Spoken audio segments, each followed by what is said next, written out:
Kerem. Kerem se précipite un matin vers moi pour me montrer son nouveau cartable. Il est en CE1, CE2. Il y avait deux grosses voitures dessinées dessus qui nous regardaient les yeux ouverts et le sourire sous le capot. Il m'expliqua que c'était son rêve depuis plusieurs mois et que c'était le plus beau cadeau du monde. Je le confortais dans son appréciation. Carmen, l'après-midi, me suppliait de lui donner la date officielle de la remise des beaux uniformes. Elle m'avouait sa souffrance d'attendre aussi longtemps. Les semaines se sont donc écoulées. Kerem, avec son cartable bien rempli, venait chaque jour motivé. Et Carmen, revêtue de son uniforme, était fière de compter parmi les élèves qui s'étaient engagés à travailler de leur mieux.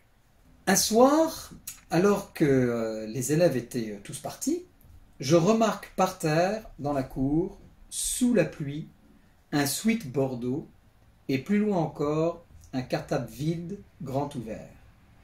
Vous avez tous deviné à qui appartenaient ces affaires.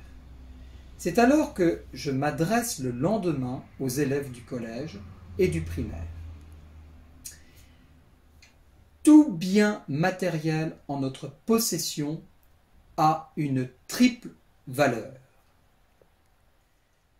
La première des valeurs repose sur ce que l'on appelle l'affectif.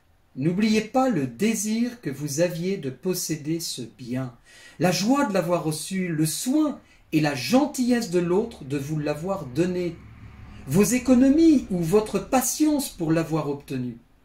Cette première valeur est précieuse.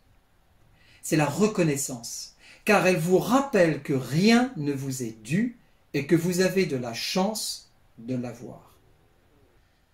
La deuxième valeur pourrait être quantitative ou qualificative. Elle est pratique. Elle répond à une vraie nécessité matérielle, le cartable pour transporter vos livres et le sweat pour vous habiller. Mais penser cela ne suffit pas pour améliorer votre attitude envers vos affaires personnelles. Notre culture occidentale, tournée vers l'usage unique et la consommation, peut étouffer notre prise de conscience sur l'importance et la valeur des choses acquises. La deuxième valeur est celle aussi de la responsabilité de notre cœur envers les choses qui nous sont confiées. C'est la valeur morale. Conserver la reconnaissance et la joie d'avoir reçu ce cartable ou ce sweat. Un cœur qui se lasse de ce qui lui a été donné avec amour est un cœur qui oublie d'aimer. Et vos parents, vos amis ne sont pas des distributeurs automatiques qui répondent à votre caprice du jour. La troisième valeur est celle de la générosité. Pensez à transmettre le bien que nous avons reçu à un autre à l'avenir. Et cette dernière valeur est la charité.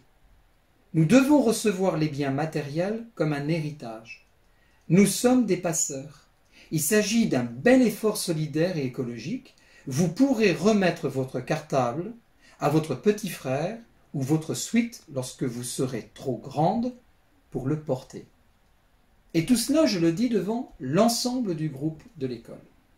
Lorsqu'il y a un détachement des biens matériels, il y a une place faite dans notre cœur pour l'amour.